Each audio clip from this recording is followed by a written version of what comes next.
নাহমাদুহু নুসাল্লি আলা রাসূলিহিল কারীম আম্মা বা'দ। এক ভাই প্রশ্ন করেছেন, মূর্তি পূজার হুকুম কি? জবাব, মূর্তি পূজা সরাসরি শিরকে আকবার, যার পরিণাম ফল জাহান্নাম। সূরাতুল আনাম 6 নম্বর সূরার 74 নম্বর আয়াতে আল্লাহ রাব্বুল আলামিন বলছেন, ওয়াইয ক্বালা ইব্রাহিমু লিআবিহি আযার আতাত্তাখিযু আসনামান আলিহা ইন্নী আরাকা কওমাকা ফি দালালিম মুবিন। আল্লাহ রাব্বুল আলামিন বলছেন, স্মরণ করো সেই সময়ের কথা যখন ইব্রাহিম পিতা আদরকে বলেছিল, হে আমার পিতা, আপনি কি এই মহিলা মূর্তিকে উপাস্যরূপে গ্রহণ করেছেন? যদি করে থাকেন তাহলে শুনে রাখুন, আমি স্পষ্ট দেখতে পাচ্ছি যে আপনি এবং আপনার কওম ধ্বংসের মুখে, বিভ্রান্তের মুখে, গোমরার মুখে রয়েছেন, যার পরিণাম হচ্ছে জাহান্নাম।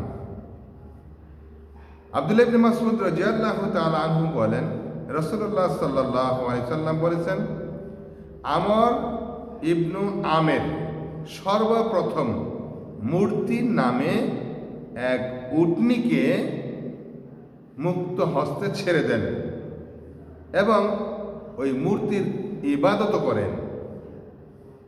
আব্দুল্লাহ ইবনে মাসউদ বলছেন যে আমি স্পষ্ট দেখতে পেলাম যে ওই ব্যক্তি নারী বুড়ি জাহান্নামের ভেতরে টেনে নিয়ে যাচ্ছে। মুসনাদ আহমদ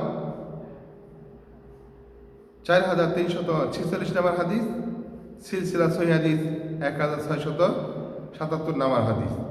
তাহলে আল্লাহ রাব্বুল আলামিনের এই কোরআনের আয়াত এবং এই হাদিস অনুযায়ী যারা শিরিক করবে, যারা শিরিক করে, তাদের অবস্থা অত্যন্ত ভয়াবহ। কেন ভয়াবহ? শিরিক গুনাহ সবচেয়ে বড় জঘন্যতম পাপ, জঘন্যতম গুনাহ, যা আল্লাহ রাব্বুল আলামিন তওবা ছাড়া, খাস তওবা ছাড়া ক্ষমা করেন না। তাহলে আমাদেরকে শিরিক থেকে বেঁচে থাকতে হবে, জানতে হবে শিরিক কি। আমি আপনাকে দুইটা বলি, অন্তত যারা বেনামাজি তারা শিরিক করে, যারা মানুষের তৈরি আইন মানে তারা শিরিক করে, এরপরে যারা নামাজ পড়ে, 5 ওয়াক্ত নামাজ পড়ার পরেও ঈমান আছে ঠিকই, কিন্তু আল্লাহ তাআলার আইন মসজিদের ভিতরে মানে আর বাহিরে মানে কার কথা? মানব রচিত আইন যারা মানে, তৈরি করে, সংসদে পাশ করে, তাদের কথা মানে। এরা হচ্ছে ঈমান আনার পরেও মুশরিক।